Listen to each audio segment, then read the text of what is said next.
এই ভিডিওটাকে দেখেন, তারপর কথাগুলো বলি।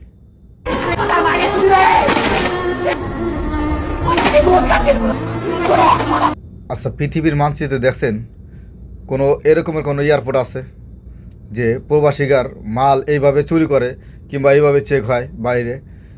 আচ্ছা, যে দেশ থেকে আসে সেই দেশে তো অবশ্যই চেক হয়। তাহলে এই দেশে কেন হয়রানি করবে? মোবাইল, একটা মোবাইলে বেশি নেওয়া যাবে না, এই সেই এই মাল লাগেজ কাইটে নেবে। আচ্ছা, এইগুলো তো প্রতিনিয়ত চলতেছে। আজ 10 বছর ধরে দেখতেছি এইভাবে কাটতেছে মাল। তো এর কী ফয়সলা হইলো? আরও পাঠাও ব্যাংকে টাকা। একমাত্র ব্যাংকে যারা টাকা পাঠায় তাদের মালই চুরি হওয়া উচিত। কেন তোরা ব্যাংকে টাকা পাঠাবি? বাংলাদেশের উপকার করে তোর লাভ কী? প্রতিদানে কী পাবা তোমরা? এই পাবা, এই যে লাগেজ কাইটে কেটে মাল নিয়ে যাবো, এটাই পাবা।